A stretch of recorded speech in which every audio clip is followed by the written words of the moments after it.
Olá pessoal, sejam bem-vindos a mais uma aula de Física 2. Hoje nós vamos fazer a continuação do nosso tema 6, que fala sobre a teoria cinética dos gases, certo? Eu preparei essa aula utilizando os livros do Halliday, Moisés Nussemwang e Jürgen Friedman, todos o volume 2. Se você é aluno da disciplina, você pode baixar pelo SIGA esses slides de aula, assim como os exercícios resolvidos sobre o tema em PDF, para auxiliar no seu estudo em casa e você absorver melhor esse conhecimento, ok? Se você está vendo aqui no YouTube, clica aqui no link da descrição que você também vai poder acessar pelo DocSeed e baixar esses mesmos materiais. Antes de começar, eu gostaria de pedir que você já deixe o seu like no vídeo, se inscreva no canal se você está chegando agora, ainda não tinha assistido nenhuma aula minha aqui no YouTube. Ative as notificações para você ficar sempre por dentro dos materiais que eu estou postando aqui. E vamos compartilhar conhecimento aí também no YouTube. Compartilhe com os seus amigos. Falando em compartilhar conhecimento, eu gostaria de aproveitar para divulgar o canal do PET de Física, da Unifap. O canal está bem legal, os alunos que fazem parte do PET são muito comprometidos e eles estão fazendo várias videoaulas sobre diversos temas, diversos assuntos da física. Vale a pena dar uma conferida, eu estou deixando aqui o link também. Beleza? Agora sim, vamos para a nossa aula. Na aula de hoje, dando continuidade ao nosso tema, né, sobre a teoria cinética, nós vamos falar sobre o conceito de livre caminho médio, apresentar a distribuição de velocidade de Maxwell, falar um pouco sobre o que é uma distribuição, discutir os conceitos do calor específico de um gás a volume constante e a pressão constante e como esses dois conceitos se relacionam com a energia interna. Para iniciar então as nossas discussões aqui na aula de hoje, nós vamos introduzir um conceito muito importante, que é o livre caminho médio. A gente vai representar pela letra grega lambda, certo? E ele é a maneira mais adequada de nós falarmos em distância percorrida por uma molécula no interior de um gás que está ali preenchendo um recipiente. Então, o livre caminho médio da molécula de um gás é a distância média entre colisões. O que significa isso? Significa que a todo instante, a gente já discutiu lá no modelo do gás ideal, né, as moléculas estão em movimento aleatório. E, eventualmente, ela vai colidir com uma molécula vizinha. Então, ela vai mudar o módulo, a direção e sentido da sua velocidade, e vai percorrer mais um certo trecho em linha reta, até que ela colide com a próxima molécula que ela encontrar pelo caminho. Aí, novamente, ela vai percorrer mais um trecho em linha reta até colidir com a próxima molécula e assim sucessivamente.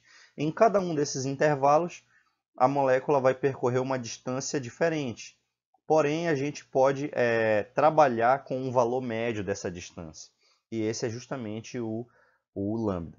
E ele recebe esse nome livre caminho médio porque é o caminho entre uma colisão e outra, ou seja, o caminho que ela percorre livremente, certo? A média desse caminho. E ele é dado por essa expressão que está aqui à direita no slide, que é 1 sobre raiz de 2π, né? D quadrado, N sobre V. Aí vamos entender um pouquinho do que se trata essas coisas aqui. Se a gente olhar primeiro para esse π, D quadrado, isso aqui tem a cara de uma área, né? De uma circunferência. O que seria isso aqui? Se a gente prestar atenção aqui na figura, a gente tem uma molécula em vermelho colocada ao lado de uma molécula em azul, certo? Essa distância D é o que a gente chama de diâmetro efetivo, né? O diâmetro efetivo seria essa somatória dos raios aqui das duas moléculas, considerando como se elas estivessem em contato. E o que esse diâmetro efetivo ocasiona? Esse diâmetro efetivo ele vai gerar uma área aqui chamada seção de choque. Essa seção de choque ela é uma seção transversal que representa uma área mínima que essa molécula tem que ter para que ela venha a colidir com uma outra molécula vizinha. Se essa área for grande, se esse diâmetro for grande, significa que essas moléculas elas ocupam uma grande seção de choque, ou seja, ela tem uma grande área na frente que essa molécula que está transladando ela pode acabar colidindo, certo? Então é de se esperar que quanto maior seja esse diâmetro aqui, mais facilmente as moléculas vão colidir, ou seja, menor vai ser o livre caminho médio, porque ela vai percorrer um trecho mais curto até que ela venha colidir com a próxima molécula. Já se a gente considerar um diâmetro muito pequeno, significa que essas moléculas são quase pontuais, ou seja, elas ocupam pouquíssimo espaço.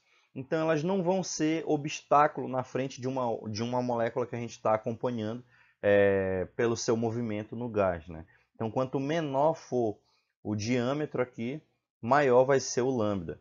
Então é por isso que ele tem essa relação inversa. Esse outro termo aqui, N sobre V, esse N sobre V é o número de moléculas por unidade de volume, certo?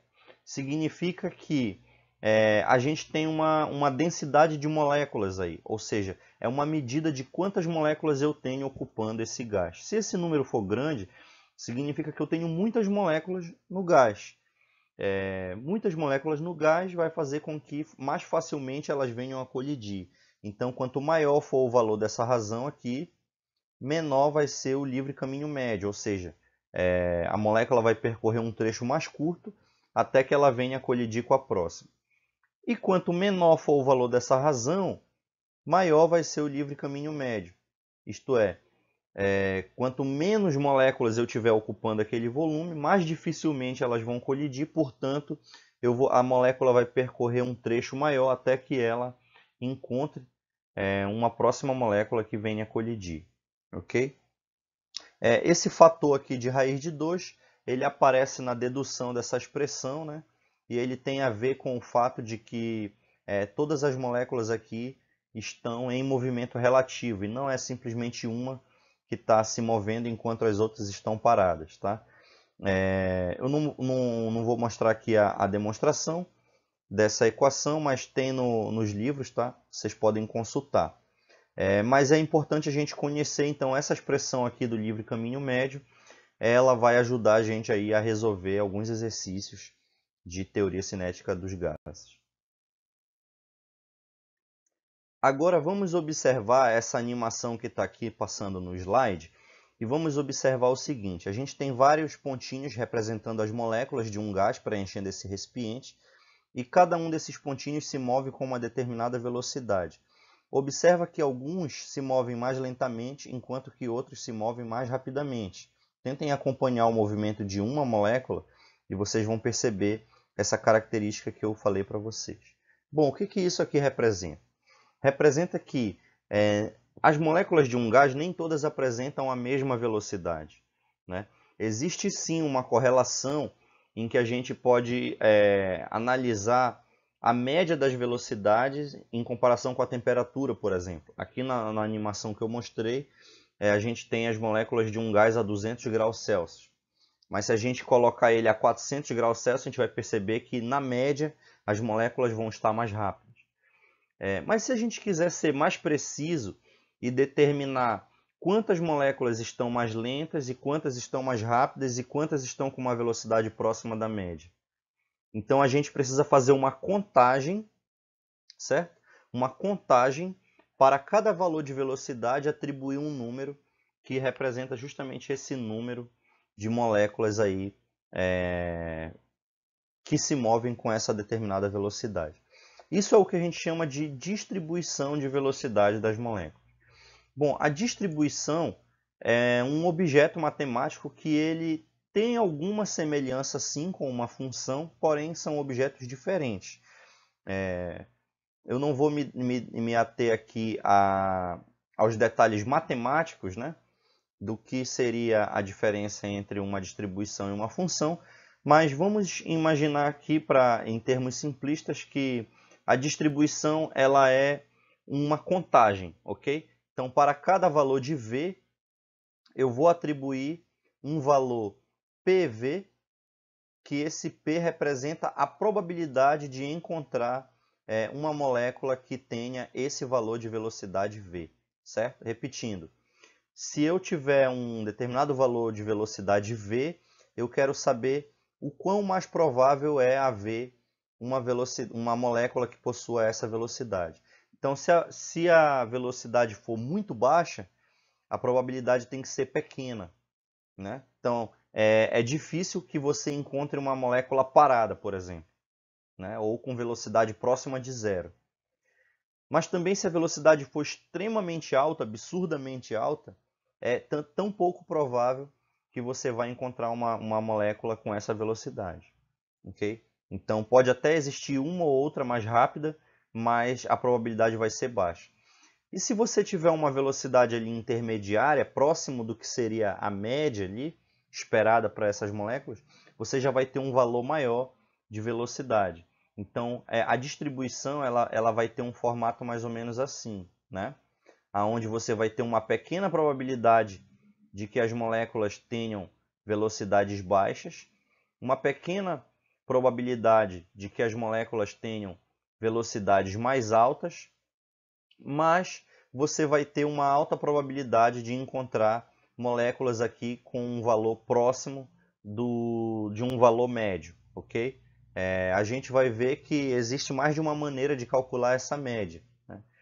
Mas aí o grande problema, ali por volta do século XIX, era encontrar uma função matemática que representasse essa distribuição. Então, teria como representar matematicamente essa distribuição? Bom, quem fez esse modelo foi Maxwell, James Clerk Maxwell, o mesmo Maxwell lá das equações de Maxwell do eletromagnetismo. Okay? E a distribuição ficou com essa forma aqui, ó.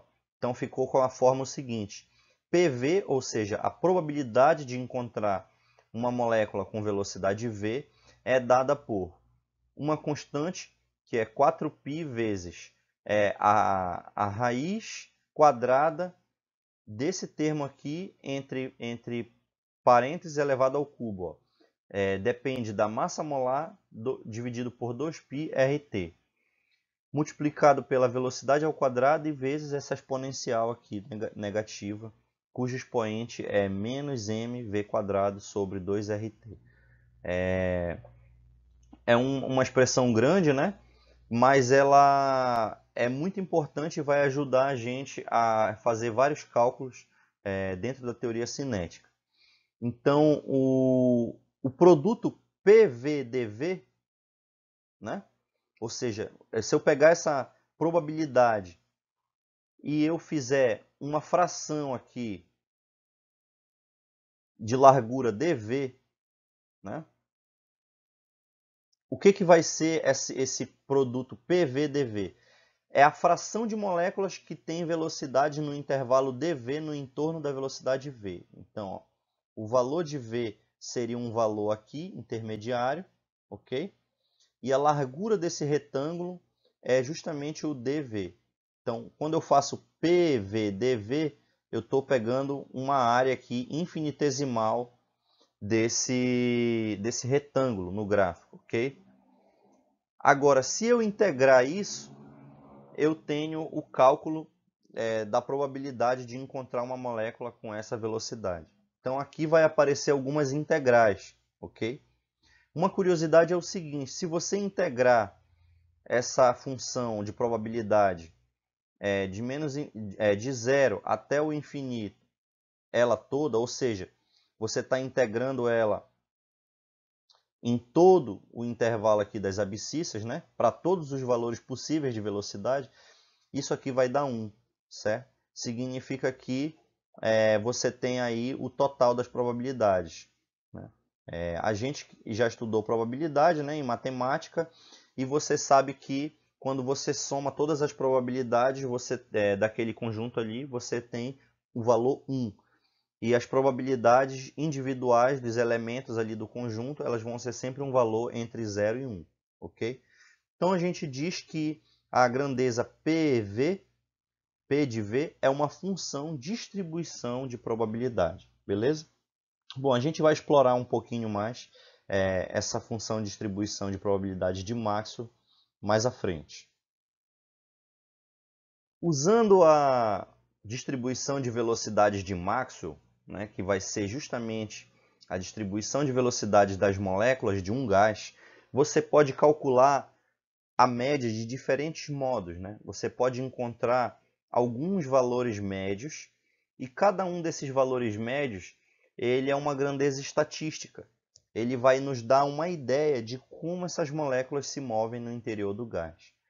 O primeiro é justamente a velocidade média. A velocidade média ela é definida como o valor da velocidade ponderado pela sua probabilidade, ou seja, eu multiplico cada velocidade pela probabilidade de encontrar uma molécula com essa velocidade. Quando eu integro isso de 0 até o infinito, ou seja, eu integro sobre todos os valores das velocidades, eu vou encontrar qual é o valor médio da velocidade. Isso eu vou fazer essa média aqui e vou encontrar um valor aproximado dessa média. Você pode substituir aquela expressão que a gente viu da distribuição de probabilidade de Maxwell aqui nessa integral e você pode calcular isso e você vai encontrar esse valor médio. Okay? Então, a velocidade média é a raiz de 8RT sobre π vezes a massa molar. Eu fiz esse cálculo, pessoal, já, e eu coloquei no material em PDF que eu vou disponibilizar para vocês.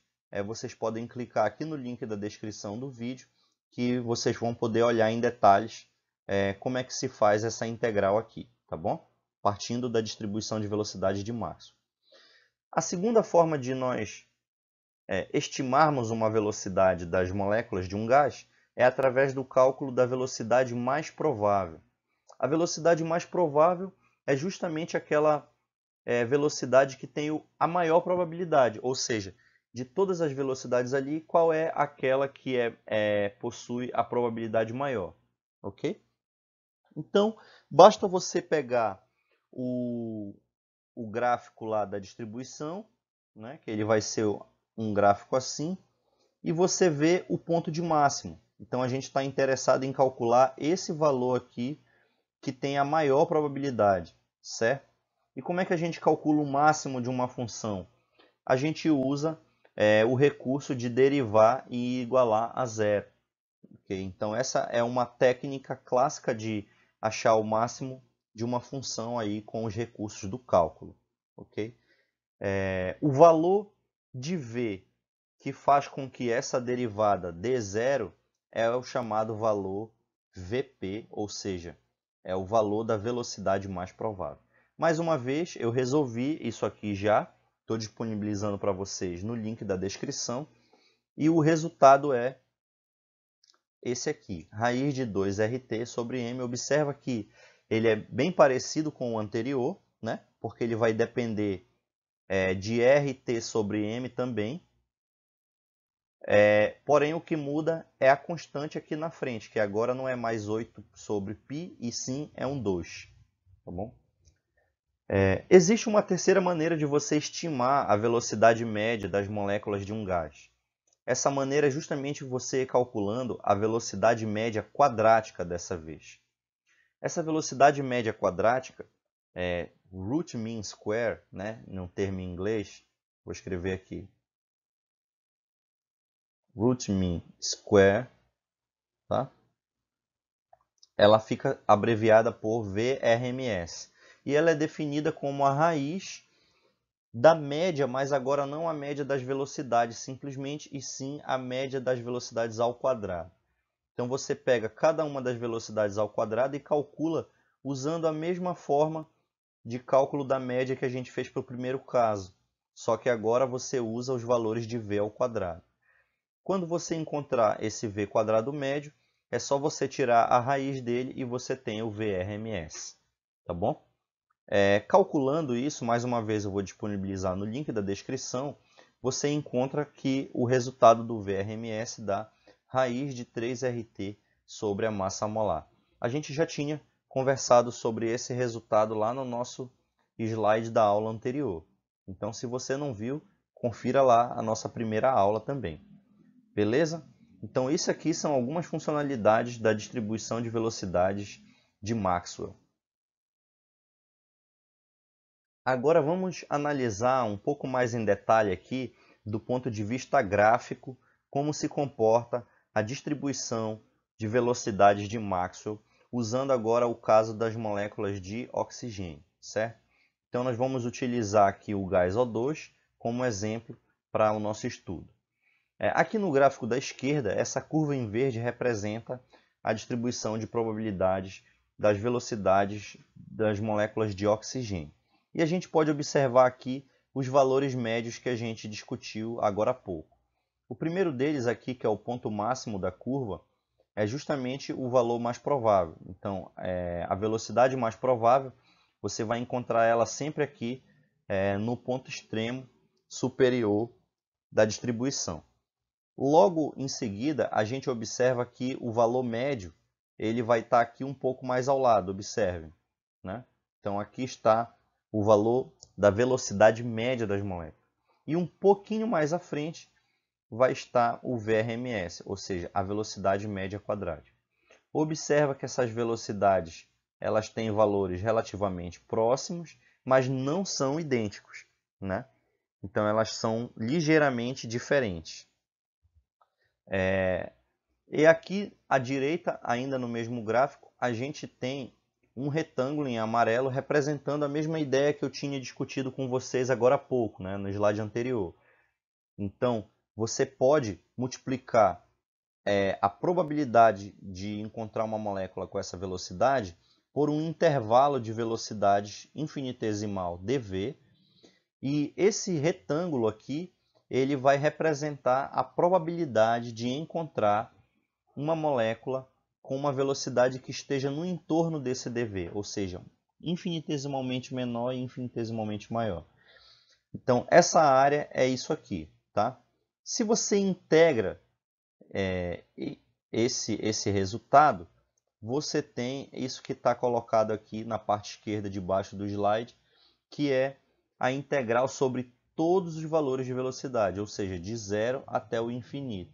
E você vai ter o valor igual a 1. Por quê? Porque o P é uma função de probabilidade. Então, somando todas as probabilidades, você vai ter o valor 1. Tá bom? E essa fração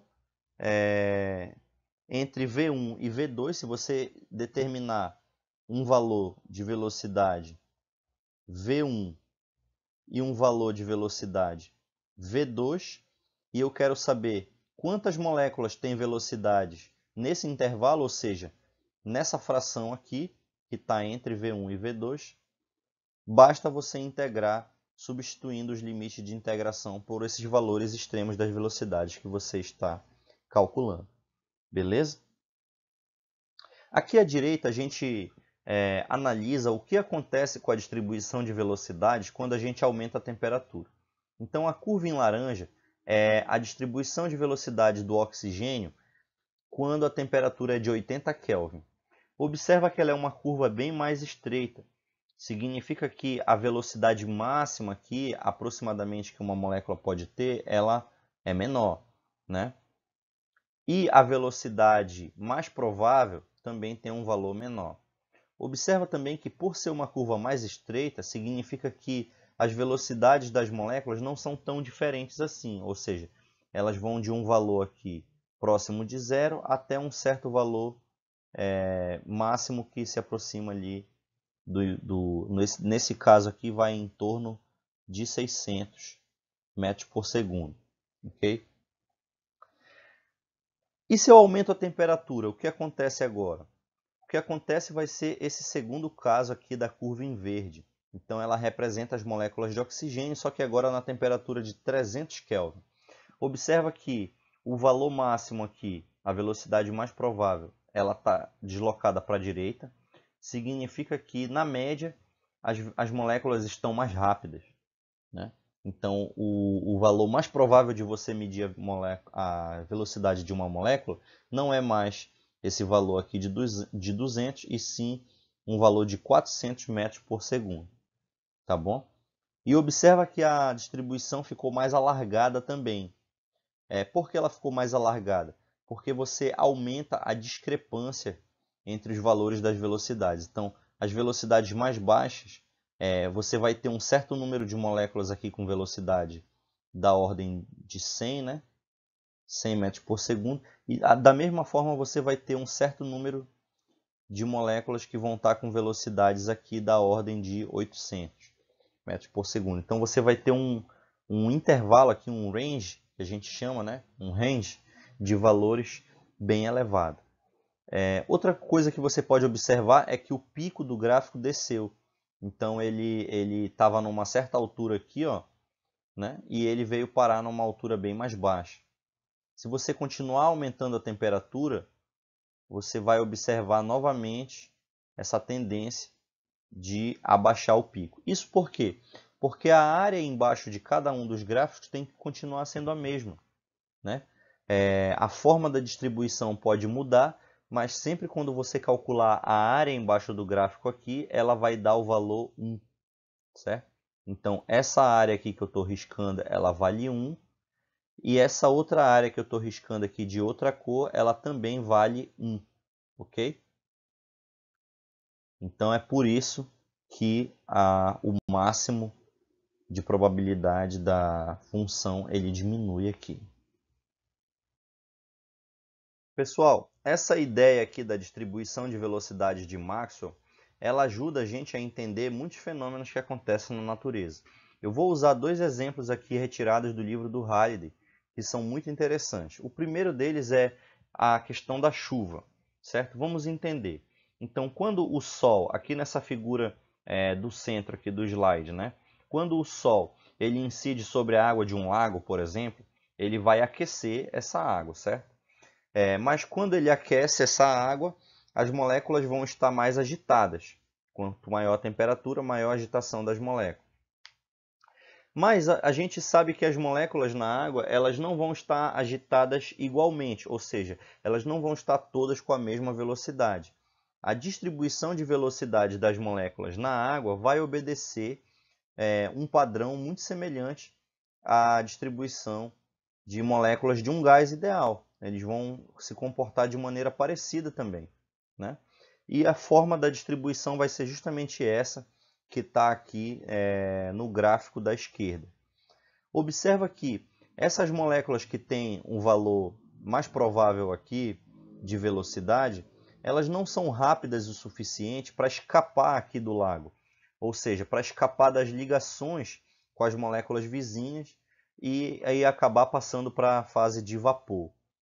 Mas as moléculas aqui da extremidade da distribuição, ou seja, as moléculas que estão aqui na ponta da distribuição, elas têm um alto valor de velocidade em comparação com a média.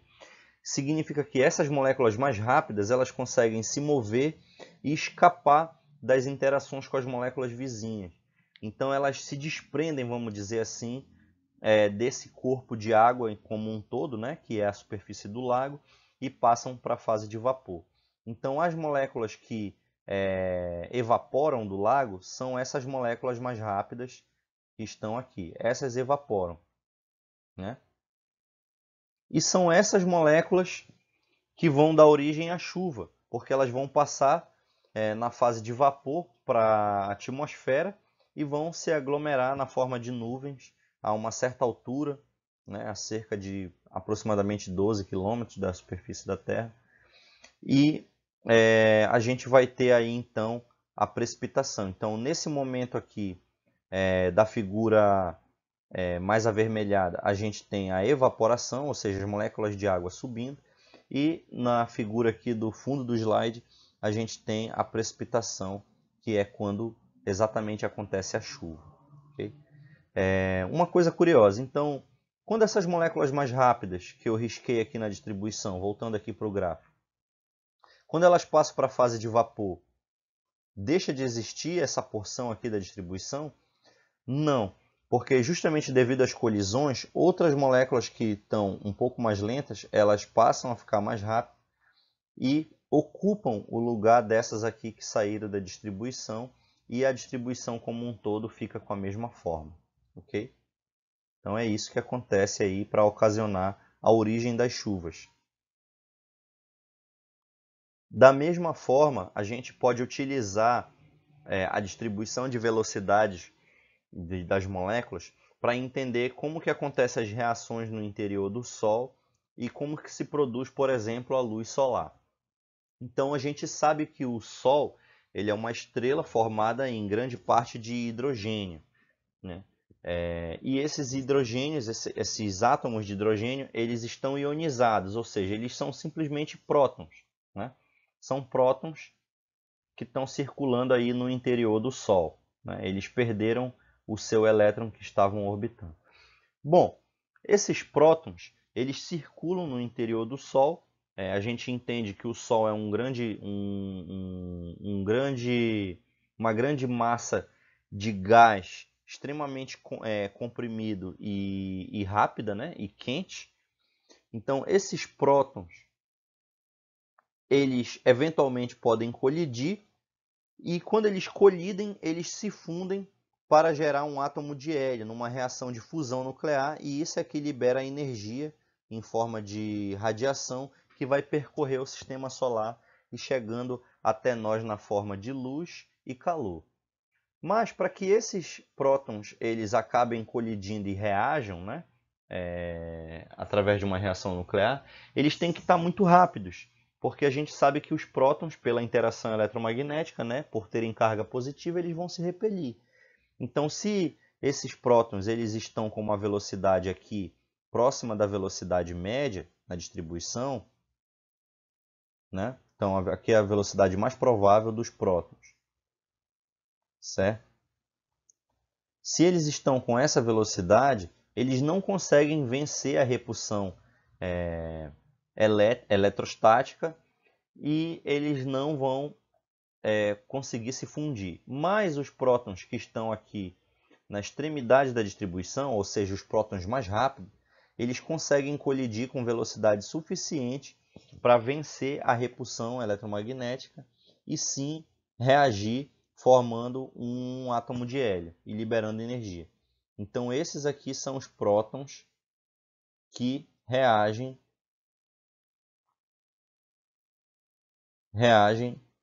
nuclearmente.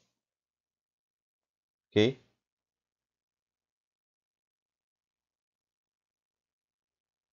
Ok.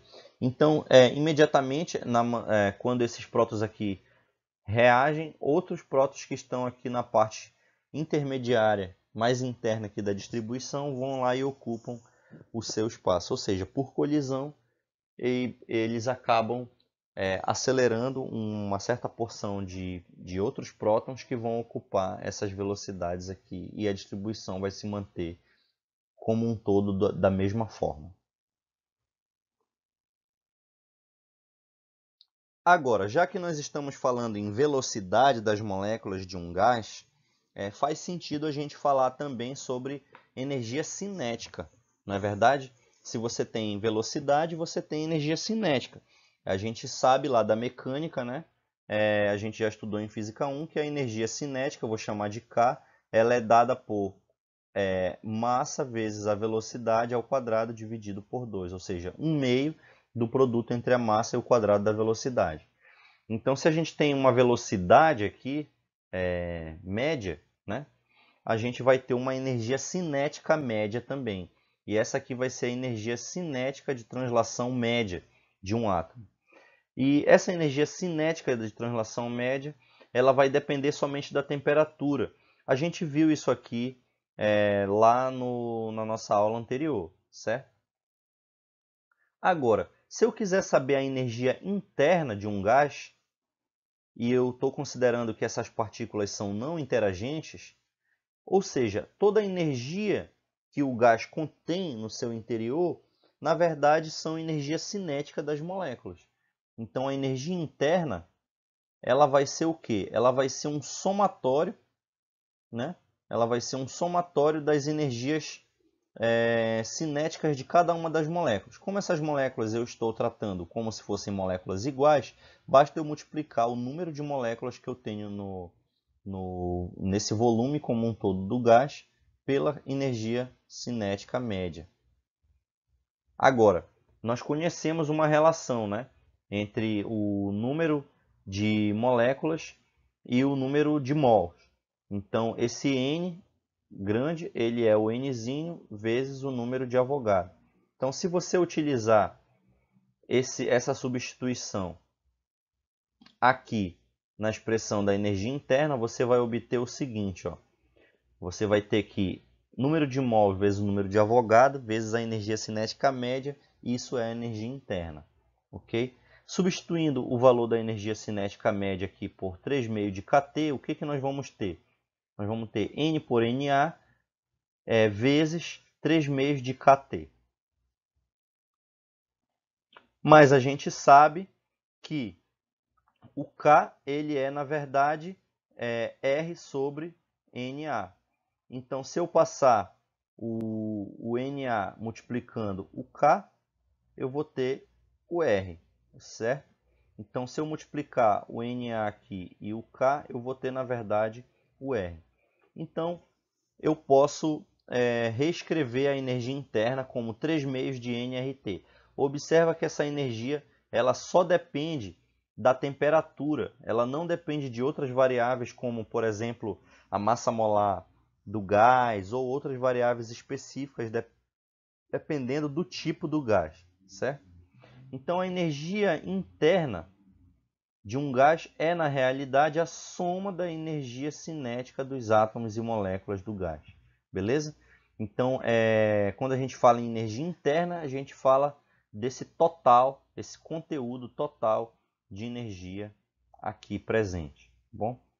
Então, ora essa energia interna nos livros aparece como E, ora ela aparece também como U, ok? Então, fiquem atentos aí a essa questão de notação. Agora vamos definir aqui algumas grandezas que vão ser interessantes para a gente expressar de uma outra maneira, muito usual também, a energia interna de um gás. Bom, nós vamos falar agora aqui do calor específico de um gás a volume constante e em seguida nós vamos falar do calor específico do gás a pressão constante. Então vamos começar aqui com o volume constante. O calor específico molar de um gás ideal a volume constante, ele vai ser representado por C índice V, ok? Ele é definido por essa equação. Essa equação, o que ela representa?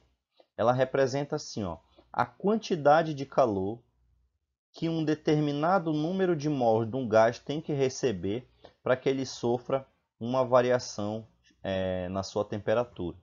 Repetindo, então é quanto de calor que determinado número de mols de gás tem que receber para que ele sofra uma variação ΔT na sua temperatura. Isso é o calor específico molar, ok?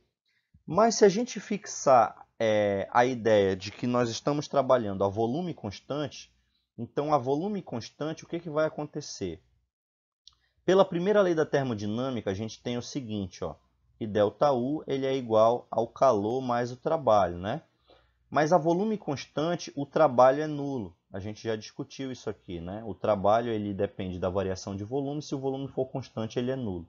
Então a gente tem que o calor recebido pelo gás ele vai ser totalmente convertido em energia interna. Usando a notação diferente aqui da energia interna, eu vou representar ela assim, ó. Delta E int, ok? É igual ao calor recebido. Então a gente pode substituir agora aqui o calor recebido pela variação de energia interna, certo? Que está colocado aqui nessa expressão. Mas vamos lembrar que a variação de energia interna, já que a energia interna ela é 3/2 de nRT, então a variação de energia interna vai ser simplesmente 3/2 de nR ΔT agora, ok? ΔT porque é a variação, tá bom? E aqui embaixo continua o N ΔT. Então a gente pode eliminar aqui, ó, o N e o ΔT e eu vou ficar somente com 3/2 de R. Então esse aqui é o calor específico a volume constante de qualquer gás, né? Ideal, ou o gás que se aproxime do gás ideal. E observa que, mais uma vez, ele não depende de nenhuma propriedade do gás, como a massa molar, por exemplo, ou outras. E sim, ele tem um valor fixo. Então, esse Q aqui na expressão é a energia transferida, né? O N é o número de mols, ΔT é a variação de temperatura e o ΔE é a variação de energia interna. Isso aqui é válido para um gás ideal monoatômico, ok? Quando ele for diatômico, triatômico, poliatômico, a gente vai ter ligeiras modificações né, nesse valor simplesmente da constante aqui, que não vai ser mais 3 sobre 2, tá bom? Mas a gente vai ficar aqui para o nosso conteúdo aqui de Física 2 apenas com a expressão do gás ideal monatômico, que é 3 meios de R, o que vale 12,5 Joule por mol Kelvin nas unidades do SI. Se o calor específico for avaliado agora a pressão constante, a gente vai ter simplesmente que o calor específico ele vai ser a quantidade de calor recebida para que um determinado número de mols do gás sofra uma certa variação na sua temperatura. Porém, a gente não pode mais igualar aqui a quantidade de calor com a variação de energia interna, porque isso só acontece a volume constante. Tá bom? E existe uma relação aqui entre o Cp, né, que é como a gente representa o calor específico à pressão constante, com o Cv. E eles estão relacionados por essa equação aqui, ó. O Cp ele é Cv mais R. Então, o calor específico à pressão constante ele é simplesmente o calor específico a volume constante mais a constante dos gases ideais, R. Tá bem? Vamos adiante. Sendo assim, a gente consegue desenvolver uma outra representação agora para a energia interna. E a gente pode correlacionar a energia interna com o calor específico ao volume constante de um gás ideal. Lembra que a energia interna ela é dada por 3 meios de nRT? Isso mesmo. Só que a gente acabou de ver no slide anterior que 3 meios de R é justamente o calor específico ao volume constante. Então, o que sobra? Sobra o N, sobra o T, e esse valor aqui, 3 meios de R, é o calor específico a volume constante. Então, a energia interna ela pode ser expressa também através dessa equação, NCV vezes T. Fiquem atentos porque, às vezes, uma questão ela pode te dar o valor de calor específico e pedir para você calcular a energia interna, ou vice-versa, te dar o valor da energia interna e pedir para calcular o calor específico, o volume constante, e você tem essa relação que você pode utilizar, tá bom? Se o gás ideal confinado sofre uma variação na sua temperatura, ou seja, essa expressão que a gente viu aqui acima, ela é para uma determinada temperatura fixa. Se houver uma variação ΔT, então vai existir também uma variação na energia interna do gás, né? Como a energia interna só depende da temperatura, se variar a temperatura, vai variar também a energia interna. E essa variação de energia interna, ela vai ser dada por NCV, só que agora é ΔT ao invés do T simplesmente. Ok? Então, essa aqui foi a maneira de nós relacionarmos a energia interna com o calor específico ao volume constante e, por conseguinte, o calor específico à pressão constante também, porque eles têm aquela relação entre eles que eu mostrei no slide anterior. Então, pessoal, isso aqui era o que eu queria falar para vocês sobre a teoria cinética dos gases, né, nessas duas aulas. Esse foi o nosso tema 6. E aí, gostaram? Conseguiram aprender? Eu espero que esse resumo tenha sido satisfatório para o seu aprendizado. E fiquem atentos às próximas aulas, onde a gente vai fazer também alguns exercícios sobre esse tema e os outros. Então eu gostaria de pedir novamente que você dê um like no vídeo, se você não deu ainda, se inscreva no canal, compartilhe, né? Coloque o seu comentário aí embaixo também. E mais uma vez, relembrando, visite lá o canal do PET de Física da Unifap. Lá os alunos também estão colocando várias aulas muito interessantes sobre diversos temas da física. Vale a pena visitar, ok? Então é isso, muito obrigado e até a próxima.